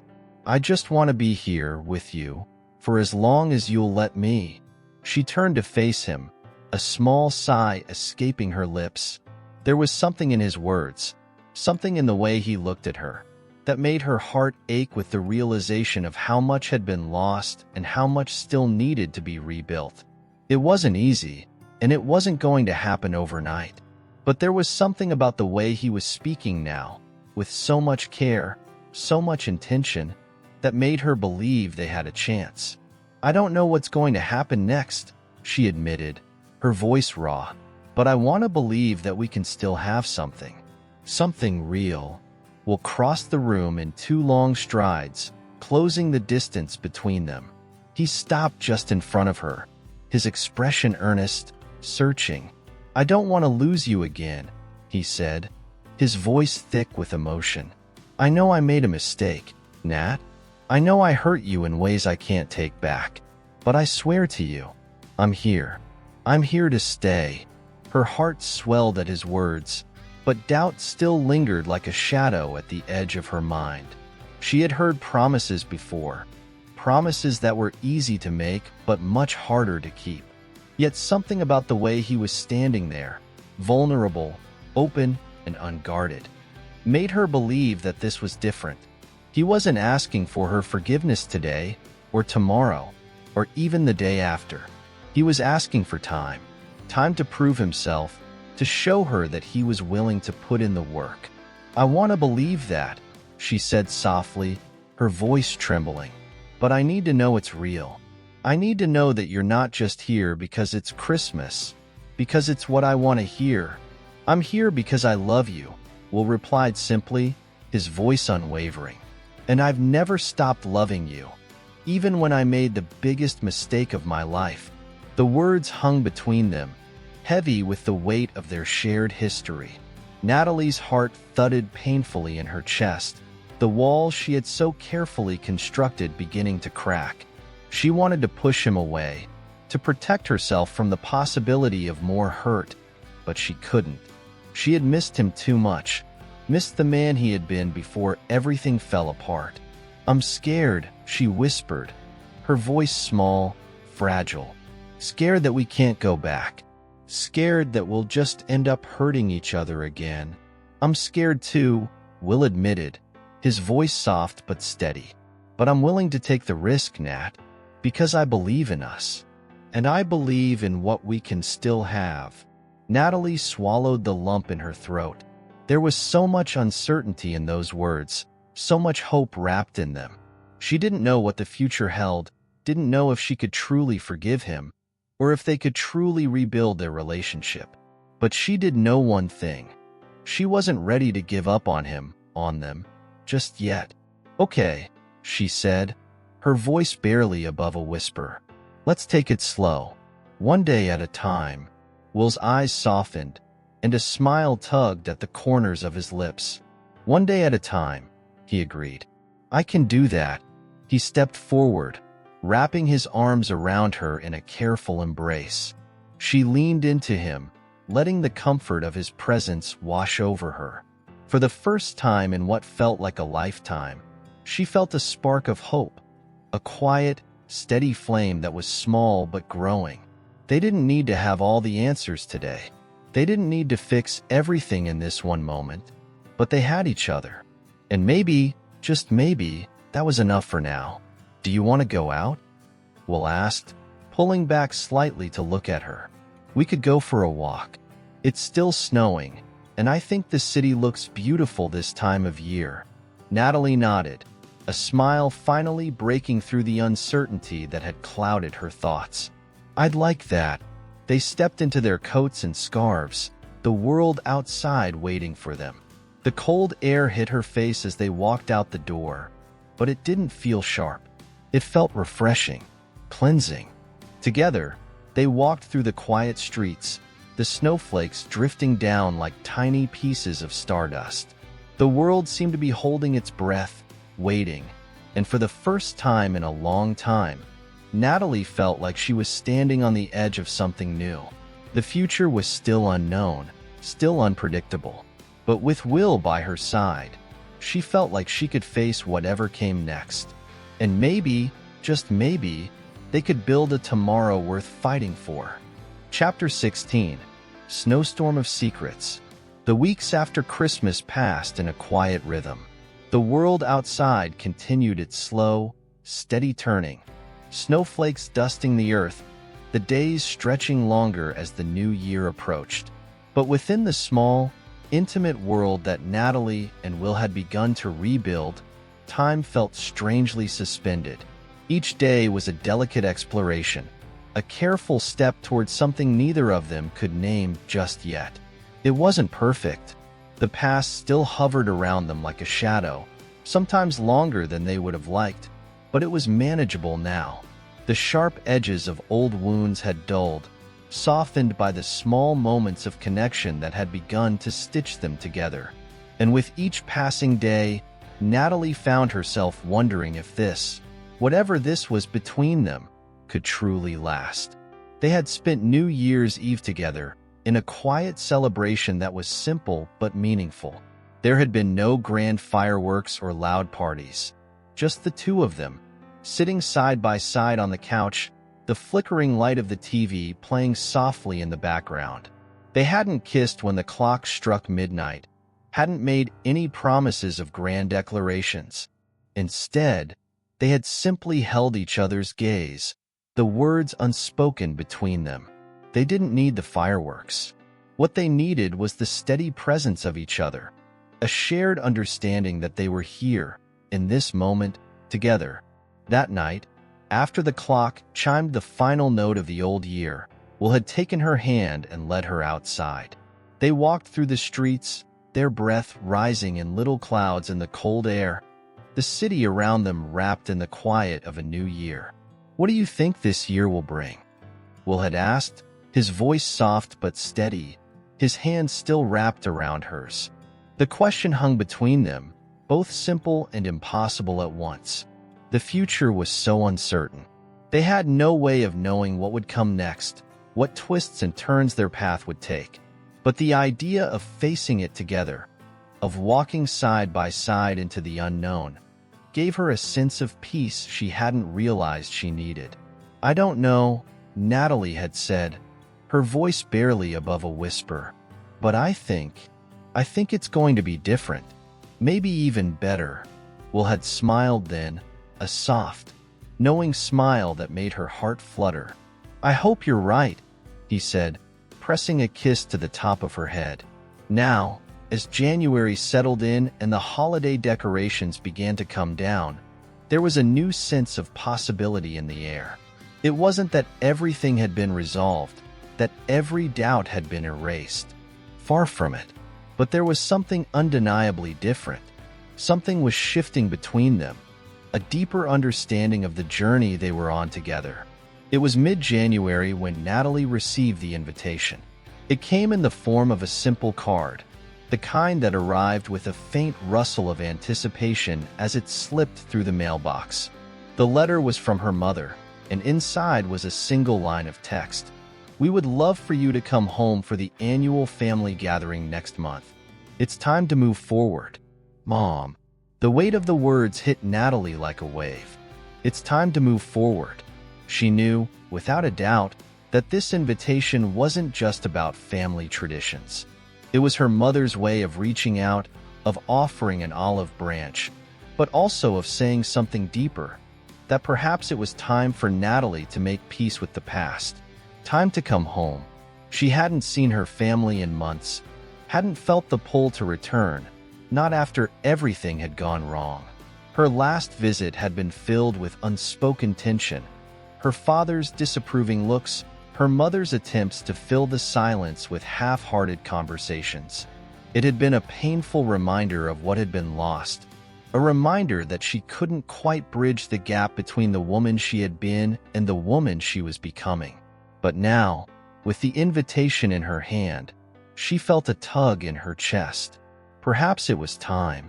Perhaps there was something waiting for her there. A place, a moment, a person who could help her find the last pieces of herself that had been missing. "What do you think?" Natalie asked Will that evening, holding the card out to him. "Do you think I should go?" Will looked at the card, then back at her, his expression thoughtful. He had grown so accustomed to this version of Natalie, the one who no longer ran away from the past, who didn't shy away from the pain of what had happened. He had watched her, silently, as she navigated the quiet waters of their growing relationship, the scars of their past slowly fading into the background. But this was different. This was a deeper part of her history, one that would require more courage than she had yet summoned. "I think you should go if you feel ready," Will said, his voice low but certain. "I think you deserve the chance to heal, to be with your family, if that's what you want." Natalie looked at him, unsure. There was something both comforting and terrifying in his words. He wasn't pushing her, wasn't asking for anything. He was just offering her the space to make the decision for herself. And that, just that was enough. "I'm scared," she admitted quietly, her voice trembling. "I'm scared of what it will mean, of what I'll find when I get there." "I know you are," Will said, his voice steady, his hand reaching out to gently grasp hers. "But I think you've come so far, Nat. And sometimes the hardest part is just taking the first step. Whatever happens, I'll be right here. We'll figure it out one step at a time." Her heart swelled at his words. She wasn't alone in this. Not anymore. The decision was made, though it was still wrapped in uncertainty. Natalie had agreed to go, but it wasn't a decision she could fully embrace just yet. She knew there were still things left unsaid, things that needed to be addressed. But for now, she would focus on the quiet moments, on the peace she had with Will. It was all she could do, all she could hope for. The night before she was set to leave, Will took her out for a walk under the stars. They didn't speak much, just walked together, side by side, the cool winter air brushing against their skin. The stars shone bright above them, like little pieces of light scattered across the vast expanse of the sky. It felt like the universe was holding its breath, waiting for something, anything, to change. Will stopped suddenly, turning to face her. "I know this is a big step for you, Nat," he said softly. "And whatever happens when you go, I want you to know one thing. I believe in you. I believe in the strength you have, even when you can't see it yourself." Tears welled up in Natalie's eyes, and she blinked them away quickly, feeling the weight of his words sink deep into her heart.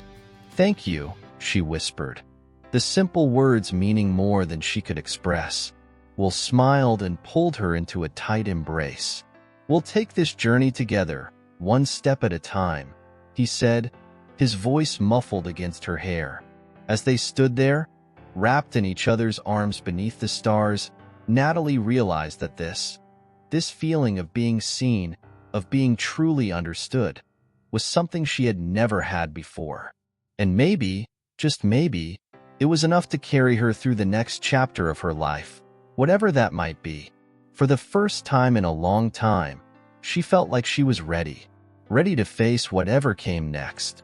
ready to embrace the possibility of healing, ready to take that first step into a future she couldn't yet see but could already begin to feel. And with Will by her side, she knew she was no longer walking alone. Chapter 17. Love, Lost and Found. The morning of her departure dawned cold and quiet. The sun barely broke through the blanket of gray clouds that had settled over the city in the early hours of the day. Natalie sat at the kitchen table, her fingers wrapped around a steaming mug of tea, staring out the window. The world outside was still, as if holding its breath alongside her. Everything felt like it was waiting for something that had yet to be revealed. She had packed her bags the night before, but it wasn't the physical act of packing that weighed on her mind. It was the emotional baggage, the things she couldn't fold neatly into a suitcase, the things she couldn't hide away in the corners of her life. Her family, her mother, her father, the people she'd grown up with, were not simple entities in her life. They were complex and filled with a history that, at times, felt too heavy to carry. The scars from old wounds had faded, but they had not disappeared entirely.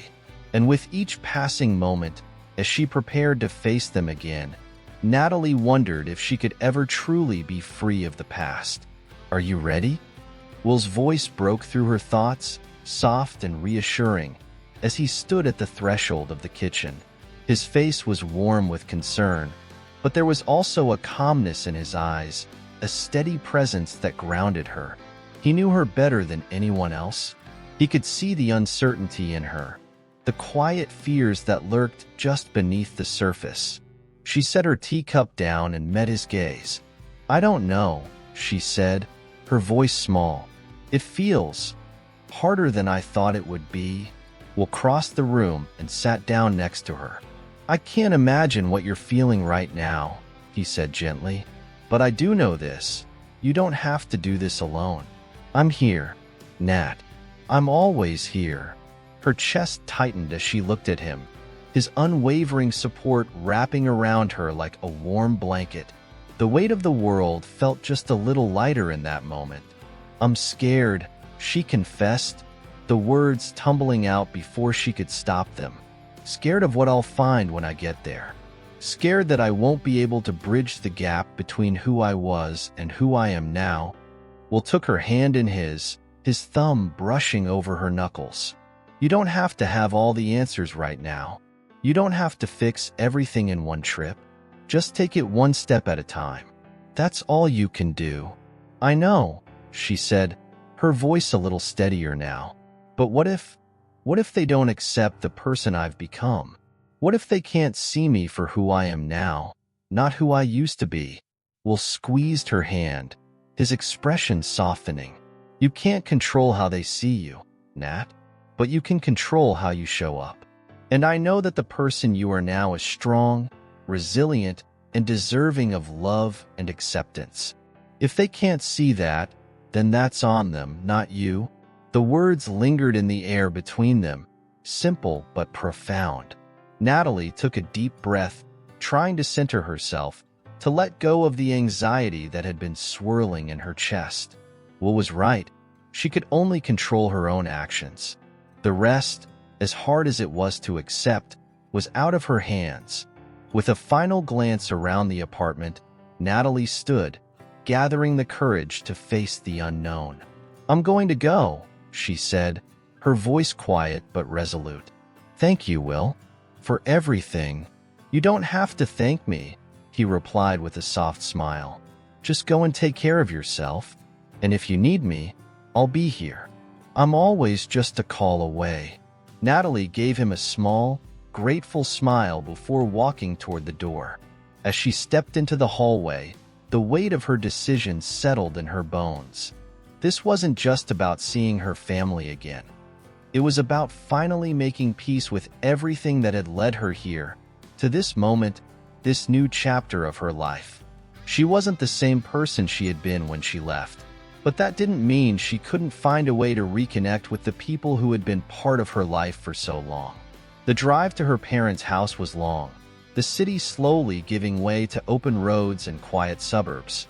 The landscape outside the window seemed to blur, the trees and buildings passing in a steady stream of color, as if she were traveling through a memory, both familiar and distant.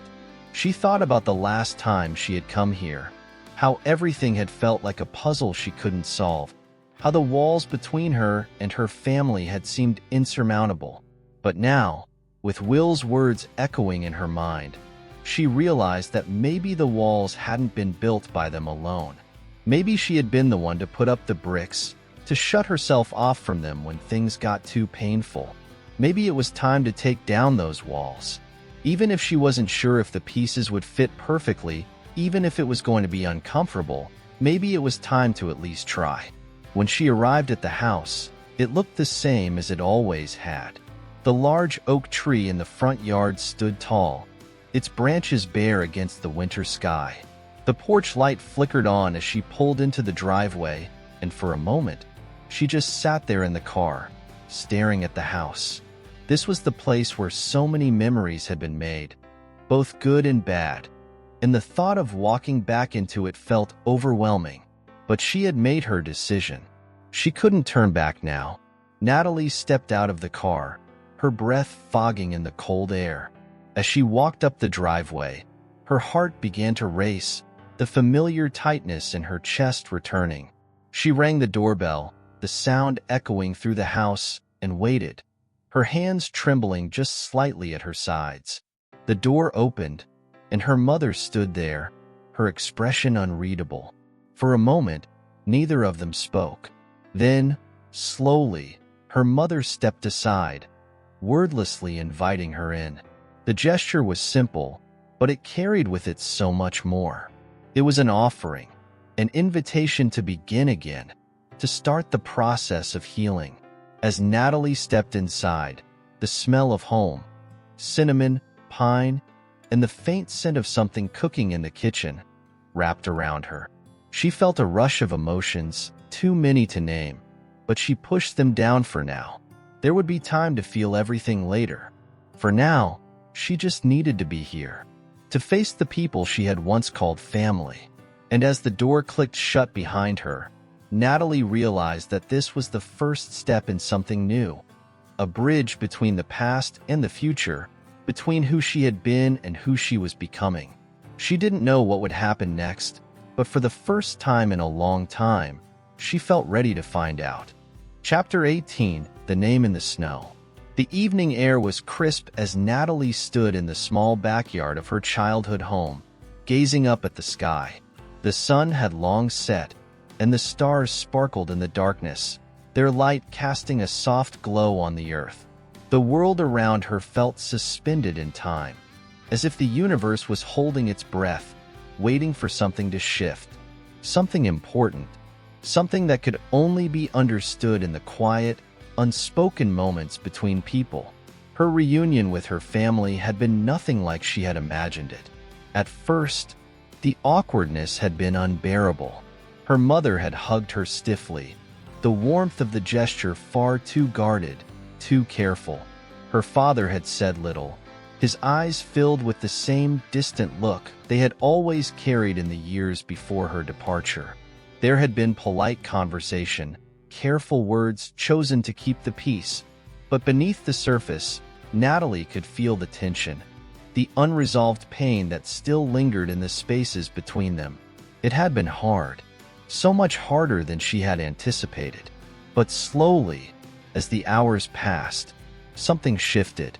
Her mother had started to open up, telling stories of the old days, of moments that had shaped their family, of times when they had been closer, more connected. Her father, too, had softened, his guarded nature giving way to small, tentative gestures of affection. But it was the conversation with her sister, Hannah, that had truly marked a turning point. Hannah had been waiting for Natalie in the living room, her arms crossed tightly over her chest, as if bracing for something. For a moment, neither of them had said anything. But then, as if by some unspoken agreement, they had both let go of their fears and allowed the walls that had built up between them to crumble. "I don't know where to begin," Natalie had said, her voice low, vulnerable. "I've spent so much time avoiding the past, trying to outrun it, that I don't know how to come back to it now." "To you." Hannah had looked at her, her eyes softening, the years of tension between them suddenly feeling like a distant memory. "You don't have to start anywhere, Nat. Just be here. We can figure it out together." And in that moment, Natalie had realized that she wasn't alone in this. The weight of the past no longer had to be hers to carry alone. Her family, as complicated as they were still her family. And there was still room for healing, still space for connection. Now, standing in the backyard, the sounds of her family settling inside the house, Natalie felt the quiet calm of the night wrap around her. There were still so many things left unsaid, so many emotions left to process, but for the first time in a long while, she felt at peace. She had come here seeking answers, seeking closure, but what she had found was something far more valuable. She had found the possibility of starting over. It wasn't going to be easy. Healing never was. There would be more difficult conversations, more moments of vulnerability, more times when the past would resurface, threatening to pull her under. But Natalie was ready. She had made it this far, had taken the first step in repairing the relationships that mattered most to her, and she knew she couldn't stop now.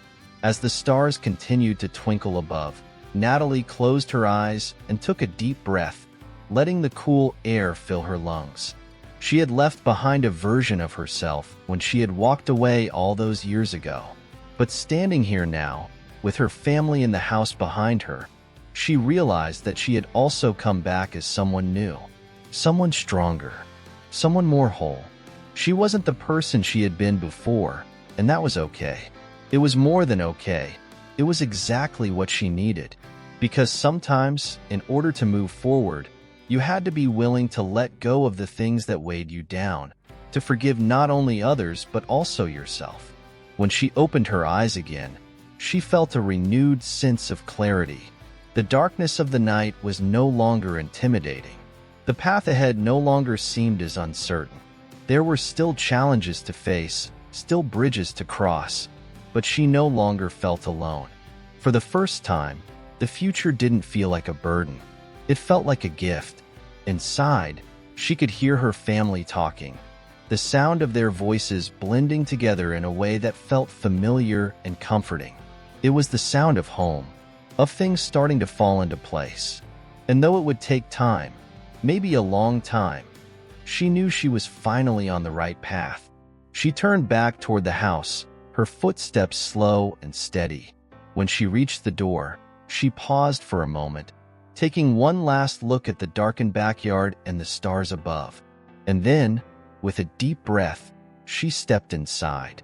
The warmth of the house greeted her immediately, and she could hear the sound of laughter and conversation filling the space. It was no longer a place of silence and separation. It was alive with possibility. She walked into the living room, her eyes meeting those of her family, and for the first time in years, she smiled. Not because everything was perfect, but because, for the first time, she could see the potential for healing. Maybe they hadn't solved everything. Maybe there were still cracks in the foundation, still unresolved issues to face. But tonight, in this moment, they were together. And for the first time, that was enough. "Hey," her sister said, her voice tentative but warm. "You okay?" Natalie nodded, her smile growing. "Yeah, I'm okay." And as she sat down beside her family, as they shared stories and laughter, she realized that this moment right here, was everything. It wasn't the ending she had envisioned, but it was a beginning, and that was all she needed. Because sometimes, the best thing you could do was take the first step, knowing that it was the start of something new, something worth fighting for, something worth remembering. Chapter 19. A December to Remember. The days that followed were quieter than Natalie had expected. With the family gathering still fresh in her mind, it felt as though the world had slowed, giving her space to breathe, to think, to truly reflect. The healing wasn't instantaneous, and she knew it would take time. But the process had begun. It was in the small moments, the slow, steady shifts, that she could feel the weight of the past lifting, little by little. Her mother had begun calling more frequently, not with the heavy words of apology that Natalie had imagined, but with simple check-ins, questions about her day, about her life, about how she was adjusting to everything. Her father had stopped retreating to his study and, instead, joined them at the dinner table more often, sharing stories from his own childhood. It was as if, by just being in the same room again, they were slowly learning how to coexist in a way that was neither strained nor distant. And then there was Hannah. Natalie's relationship with her sister had always been complicated, filled with unspoken rivalries and old wounds. But over the course of those first few days back, they'd found their way back to each other. They had shared long conversations late into the night, laughing about old family jokes, reminiscing about their childhood, and slowly untangling the threads of their past. It wasn't perfect, but it felt real. For the first time, they were seeing each other not just as family, but as individuals, both scarred by life, but both ready to move forward. But as much as the comfort of family had soothed Natalie, there was one piece of her life that still felt incomplete. One person she hadn't seen since that first night when she had walked into her parents' house. Will. He had encouraged her to go, to face the things that had been holding her back, but there had been no word from him since she'd left. He hadn't even called to check in. It was strange. He had been such a constant in her life, always present, always supportive, and yet now, it felt as though there was a quiet distance between them. She understood why. This was her journey, her need to reconcile with her past. But she couldn't shake the feeling that something had shifted in him too. That morning, after a long night of restless sleep, Natalie decided to take the first step. She picked up her phone, scrolling through her contacts until she found his name. Her thumb hovered over the message icon, unsure of what to say. It had been days since they had spoken, but something inside her told her that she couldn't let this drift any longer. Not now. Not when everything else was slowly falling into place. After a long breath, she typed the message. "Hey, I'm back. Can we talk?" The words were simple, but they carried so much weight. She hit send before she could second-guess herself, and within moments, her phone buzzed with a response. "Of course. I'll be there soon." The message felt like a balm to her soul. It wasn't just the reassurance that they would talk. It was the fact that he was willing to meet her, to bridge the gap that had grown between them without either of them saying anything about it. He was there. He always was, even when it felt like they were miles apart. She quickly dressed and made her way to the coffee shop they had visited together so many times before. It was a place that had witnessed the quieter moments of their relationship, the slow mornings, the soft conversations, the gentle gestures that had built their connection. It felt fitting, almost poetic, that she would meet him there now. This place had always been a symbol of their shared history, and now it would be a place to start anew. When she arrived, Will was already sitting at a corner table, a mug of coffee in front of him. His eyes met hers as soon as she entered, and for a moment, there was nothing but that quiet understanding between them. No words were needed to acknowledge the distance they'd both felt. The silence spoke volumes. Natalie made her way over to him and sat down, folding her hands on the table. She didn't know how to begin, but Will's calm demeanor made it easier to find her voice. "How have you been?" she asked softly, her eyes searching his face for any sign of how he had been feeling during the time they'd been apart. He gave her a small, tired smile, his gaze steady. "Good. It's been a strange few days without you here. I've been trying to figure out how to give you the space you needed, but I've missed you, Nat. I missed us." Natalie nodded, feeling a lump form in her throat. "I missed you too. I didn't realize how much until I came back here. I've been so focused on the past, so focused on what I had to fix that I didn't even stop to think about us. About you. Will's expression softened, and he reached across the table, gently brushing his fingers against hers. I get it, he said. You had to do this. I knew that. But I also knew that there was something waiting for you on the other side. Something that wasn't about the past. Something that was about who you are now. Natalie looked down at their hands, a mixture of emotions swirling inside her. It was true. She had come here seeking answers about the past, trying to understand how to move forward from the things that had shaped her. But in doing so, she had neglected the one person who had always been there. Her anchor, her constant. I've changed, Will, she said, her voice shaky, in ways I didn't expect. And I'm not sure I'm the same person you knew before. I'm not sure I'm the same person I was when we first met. Will's eyes softened even more, his grip tightening around her hand. You don't have to be the same person, Nat. You just have to be you. And I'm here for that. All of it. The past, the present, the future. I want to be a part of it. But you have to want that too. Her heart fluttered in her chest as she looked up at him, realizing that, despite everything that had happened, despite the distance and the silence, the love they had shared had not faded. It had been waiting, quietly, patiently, for this moment. The moment when they could come together and choose to move forward, not as the people they once were, but as the people they were becoming. I want that too, she whispered, the weight of her own words sinking deep into her soul. In that moment, everything felt right.